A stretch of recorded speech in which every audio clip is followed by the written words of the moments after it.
दर्द हो रहा है। अरे क्या हुआ भाई? भाई क्या हुआ? बहुत दर्द हो रहा है। संभालो इसे। दर्द हो रहा है। अरे मर जाऊंगा। क्या हुआ? बचा लो मुझे। अरे आप इसे अस्पताल लेकर जाइए। रात को इसने खाना पीना नहीं खाया, इसके लिए उसके पेट में दर्द हो रहा है। तुम लोग जाओ, खाओ पियो और सो जाओ। जाओ राम जी जाओ। ये राम जी, अब तो शर्म कर। देख तेरे चक्कर में तेरे जात वालों का क्या हाल हो गया है। इसे वैद्य के पास लेकर चलते हैं। हाथ मत लगाओ राम जी, आगे मत बढ़ना। ये सब तुम्हारे कारण हुआ है। तुम अपनी जिद की वजह से सबको मरवा सकते हो। अरे कम से कम तुम लोग तो इसे वैद्य के पास लेकर जाओ। कहीं नहीं जाना मुझे, कहीं नहीं जाना। भले ही यही मैं मर जाऊंगा, लेकिन कहीं नहीं जाऊंगा। ये क्या बात हुई? यही बात है। अगर तेरी और तेरी बाप की जिद है तो हम सब की भी जिद है। क्यों भाइयों? अगर तू चाहता है सब ठीक हो जाए तो बोल अपनी विधवा बहन को कि विधवा वाले सारे संस्कार करे। समझा?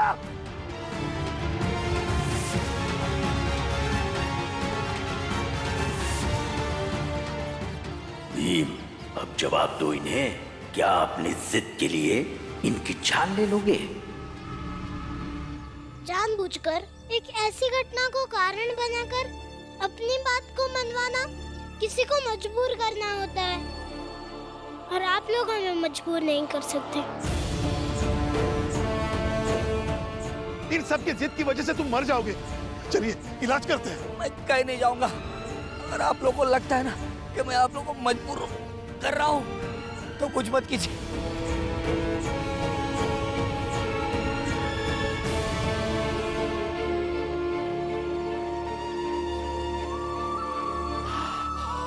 देखिए, आपका धरना, आपकी मांगे अपनी जगह जायज है, लेकिन ऐसे बीमार होकर मर जाना कहाँ की बहादुरी है? बाला ठीक कह रहा है। इस तरह से तड़प तड़प के जान दे देना कोई बहादुरी का काम नहीं है। पुरंजन, अब कायरता हो या बहादुरी वो हमें नहीं पता। हम बस इतना जानते हैं, यह भीमराव जो बड़ी बड़ी बातें करता था, अपने जात वालों के साथ जीने मरने की बातें करता था, आज जब समय आया घर में छुप कर बैठ गया और छोड़ दिया अपने जात वालों को मरने के लिए। भाइयों, मैं तो कहता हूँ ये पिद्दी भीमराव इसलिए तुम लोगों की जान की फिक्र नहीं कर रहा है क्योंकि तुम लोगों ने इसे अपनी समाज का प्रतिनिधि नहीं बनाया, और ये इन जात वालों का अपमान है।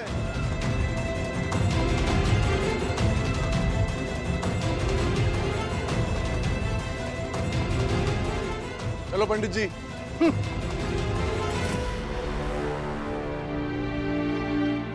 कोई ये ना समझे कि हम दर्द की वजह से चले जाएंगे। अगर जरूरत पड़ी ना तो एक एक करके बलिदान देंगे। हाँ राम जी, हम कहीं नहीं जाने वाले। ऐसे में तो सब मर जाएंगे। गोपाल कहीं दिखाई नहीं दे रहा है, उसे जाकर बताता हूँ, वही कोई तरीका निकालेगा सबको बचाने का।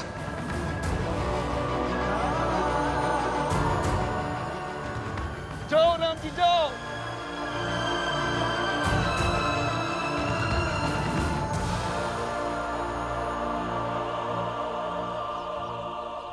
महाराज, वो दवा डालकर पेट में दर्द करवाया, तब भी उस भीमराव और उसके परिवार पर वो दबाव नहीं बना जो बनना चाहिए था।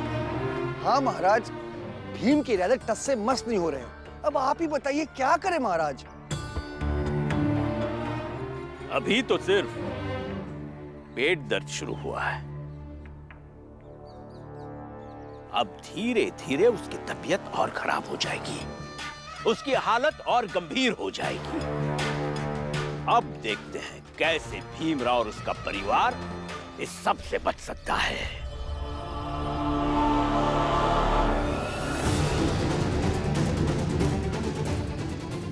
मतलब ये इन लोगों की चाल है। मैं भी जाकर गोपाल को बताता हूँ।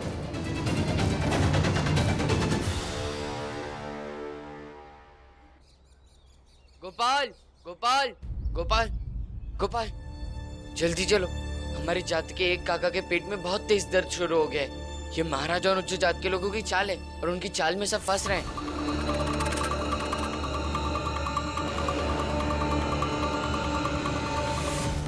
गोपाल, तुम तो हमारी जात के शुभ चिंतक हो ना, इस समस्या के समाधान निकालो। चलकर सबसे बात करो, सब तुम्हारी बात मानेंगे। गोपाल चलो बात करो। मनचाहा नतीजा पाने का कोई भी तरीका गलत नहीं होता है बाला भैया। और अगर यही सब करने से आपका भाई भीम और आपके बाबा राम जी मान जाते हैं तो फिर यही सही। नहीं, ये गलत है। अगर वो काका मर गए तो उनका कलंक हमारे परिवार पर हमेशा के लिए लग जाएगा। अरे बाला भैया, आप इतने भावुक क्यों हो रहे हैं? और बड़ी बड़ी लड़ाइयों में छोटी मोटी कुर्बानी तो देनी ही पड़ती है। ये कुर्बानी मैं नहीं दे सकता। अभी मैं भीम बाबा और बाकी सबको जाकर बताता हूँ। अरे बाला भैया रुकिए तो। बाबा, बाबा, बाबा। ये बाला को क्या हो गया? बाबा, बाबा, बाला, क्या हुआ? बाबा, बाबा, इनका पेट दर्द इसलिए हो रहा है क्योंकि इनके खाने में कुछ मिलाया गया था। क्या? और ये महाराज के कहने पर किया गया है।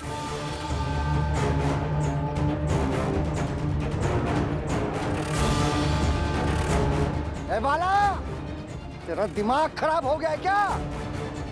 भाइयों, देख रहे हैं आप लोग कैसे अपनी परिवार की गलती छुपाने के लिए महाराज पे उंगली उठा रहा है। अच्छा, तो फिर ठीक है। तो इस बचे हुए प्रसाद को वैद्य जी के पास ले चलते हैं। वैद्य जी बताएंगे, फिर हो जाएगा दूध का दूध, पानी का पानी।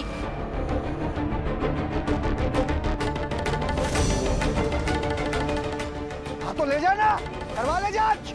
हम डरते हैं क्या? तुम इन सबके प्रतिनिधि हो, इन्हें वैद्य जी के पास ले जाओ। और आप सब लोग भी जाइए।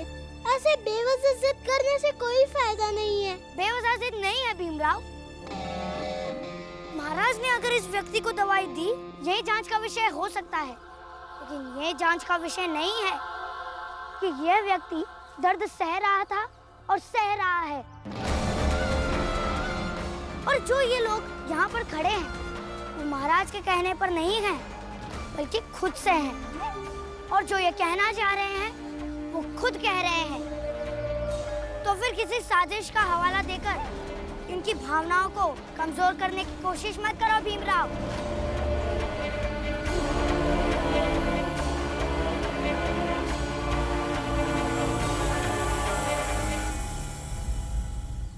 लगता है ये बेहोश हो गया। गोपाल, तुम्हारी भावना के चक्कर में ये मर जाएगा। जल्दी से कोई पानी लेकर आओ, जाओ। नहीं, कोई नहीं जाएगा पानी लेने के लिए। ये हमारा भाई है और हम किसी भी तरह से इसकी मदद नहीं करेंगे। हम देखना चाहते हैं राम जी और भीमराव की संवेदनशीलता को। देखिए, अभी जांच में परखने का समय नहीं है। अब इन्हें जल्दी से वैद्य जी के पास ले जाइए। फिर आपको धरना देना है? दीजिए, हम आपका विरोध का सम्मान करते हैं। हम आपस में बाद में लड़ लेंगे, लेकिन अभी से वैद्य की तुरंत जरूरत है। नहीं राम जी, किसी भी लड़ाई में विराम का आना सही नहीं है। अब जो होगा सो होगा। और बात भी बहुत सीधी है। या तो अपनी बहन से वो पूजा करवाओ, या फिर मरने दो इस व्यक्ति को, और इस पाप के भागीदार तुम होगे। ऐसे में ये मर जाएगा और किसी का कुछ नहीं बिगड़ेगा। और ऐसे मौके पर विकल्पों पर बात करना भी चाहिए। ऐसा कौन सा वैकल्पिक रास्ता हो सकता है जो इस समस्या को सुलझा सके? गोपाल, विश्वासराव के जाने के बाद तुम जाति का नेतृत्व कर रहे हो। समझाओ अपने लोगों को। गोपाल, इस बात को ठीक से याद रखना कि वो भीमराव उसके पूरे परिवार के साथ इस गांव से चला जाए। इसलिए मौका मिलते ही काम तमाम कर देना।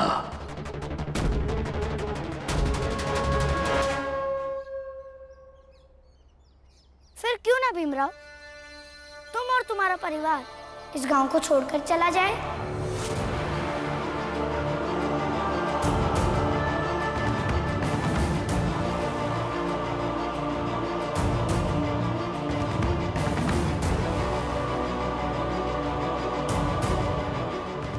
चले जाओगे तो ना ही तुम इस समाज का हिस्सा रहोगे और ना ही तुम्हारे कर्म और कुकर्म का असर यहाँ किसी पर पड़ेगा।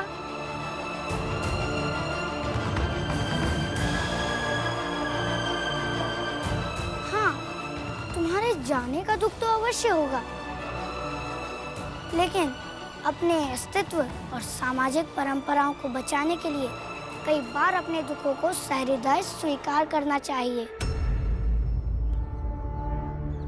बहुत सही विकल्प है।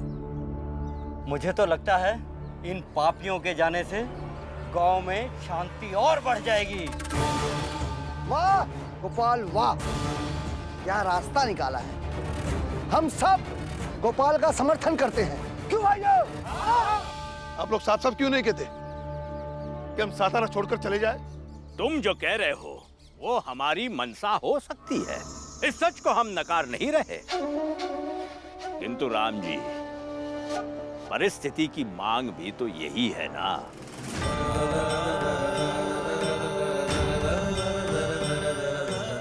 आप लोग तय कर लीजिए कि क्या करना है।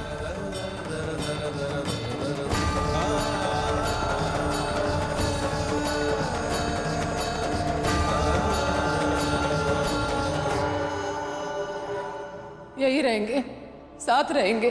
लेकिन एक गलत है। गलत सही मैं नहीं जानती, हम यही रहेंगे। फिर ठीक है, हम ये सातारा छोड़कर चले जाएंगे।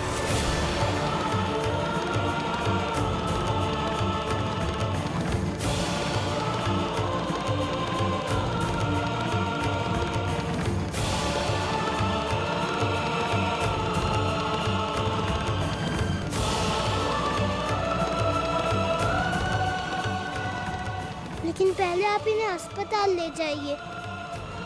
कम से कम मेरी बुआ को ये तो नहीं करना पड़ेगा ना, जो आप सब उनसे जबरदस्ती करवाना चाहते हैं।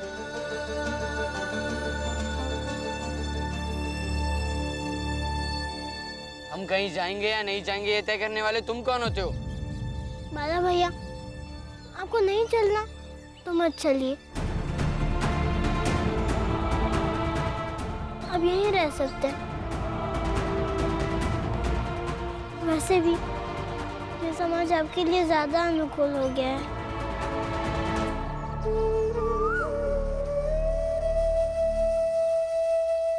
ये कैसी बात कर रहे हैं भीम? नहीं काका, अब यही विकल्प बचा है।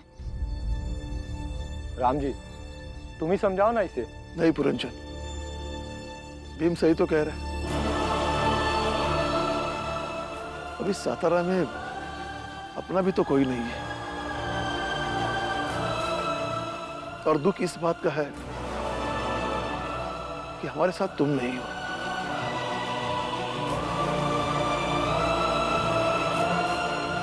मैं इसे अस्पताल लेकर जाता हूं, जैसे ही ठीक हो जाएगा हम लोग सातारा छोड़ देंगे।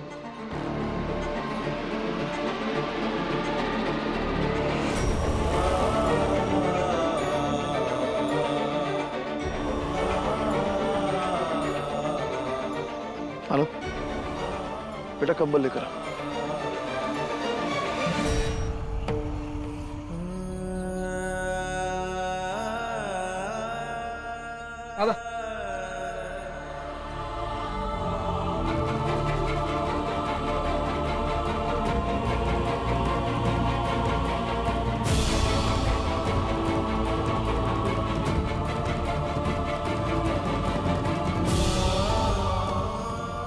हो गया काम तमाम।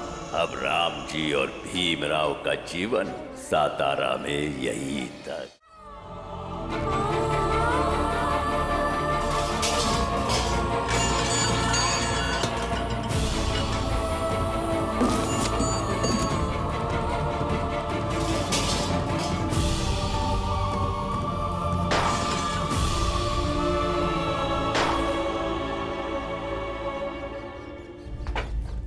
तुलसा तुलसा ये क्या कर रही है बेटा?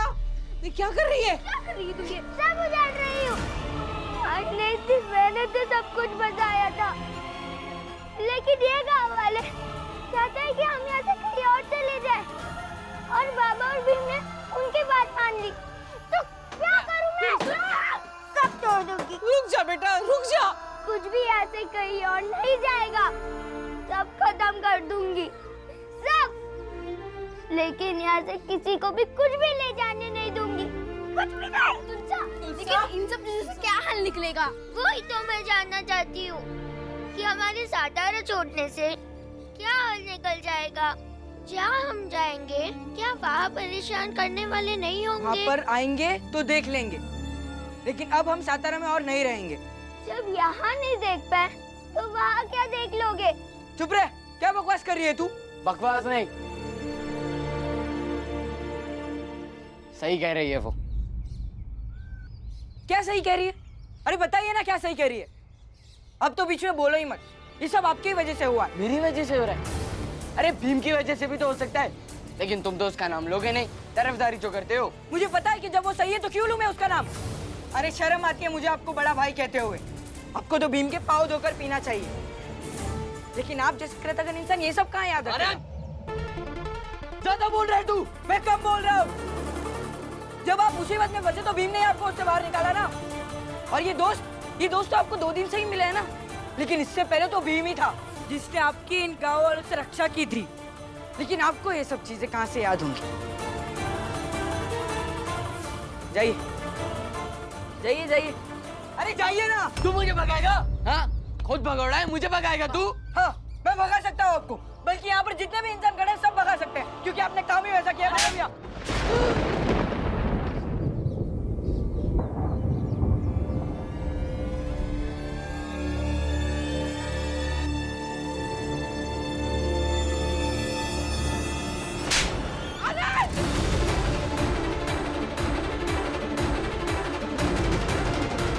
बड़ा भाई हाथ उठाता है तो आपने क्यों उठाया? बाला छोड़ उसको। अरे बड़ी भाई पे हाथ उठा दे, बदतमीज। हाँ? तो आप भी मुझ पर मार दे, आप भी मुझे मारोगे क्या? अरे तुम दोनों मुझे कोई नहीं रोकेगा, जो समस्या है उसका हम सामना करेंगे। हटो दूर, हटो। हाँ? चल, मुझे भगोड़े मत बोलो। भगोड़े कहीं के? बाला छोड़ दे आनंद को।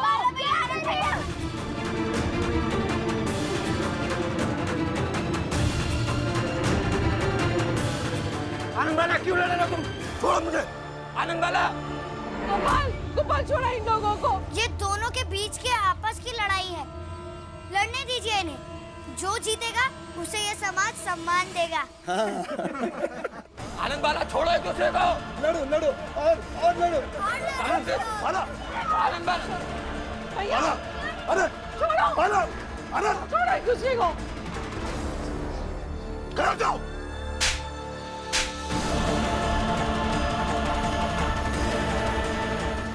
तुम दोनों को शर्म नहीं आती ऐसे जानवर की तरह लड़ते हुए? क्यों लड़ रहे थे? बाला भैया कह रहे थे कि सातारा छोड़कर कोई भी नहीं जाएगा। हाँ मैंने कहा था, बाबा ऐसे समस्याओं से कब तक भागते रहेंगे? जो समस्या है उससे लड़ेंगे और उसका समाधान निकालेंगे। बाला, मैंने तुम्हें पहले ही कहा था, अब भी कह रहा हूँ, कल सुबह हम सातारा छोड़कर चले जाएंगे और तुम मुझे नहीं रोकोगे। बाला भैया, आपको नहीं जाना है तो मत जाइए। हमने आपसे चलने के लिए भी कहा है, जो आप इतने गुस्सा हो रहे हैं। हाँ सही है। अभी तुम्हें समझ में नहीं आ रहा है कि इस समस्या का सामना कैसे करें, तो कह रहे हो भाग चलते। चलो बाबा भाग चलते। पहले तो बड़ी बड़ी बातें करते थे कि हम कहीं नहीं भागेंगे, हम समस्या का समाधान निकालेंगे, लड़ेंगे उससे। तो अब क्या हुआ? बाला भैया, ये भी एक तरह की लड़ाई ही है कि हम अपने मूल्यों से समझौता नहीं करेंगे, चाहे उसके लिए हमें अपना घर ही क्यों ना छोड़ना पड़े। मैं समझ रहा हूँ कि इस लड़ाई का कोई भी नतीजा नहीं निकलेगा, और ये लड़ाई तब तक चलेगी जब तक हम अपने मूल्यों से समझौता नहीं करेंगे। और ऐसा हम लोग नहीं करेंगे, बल्कि यहाँ से चले जाएंगे।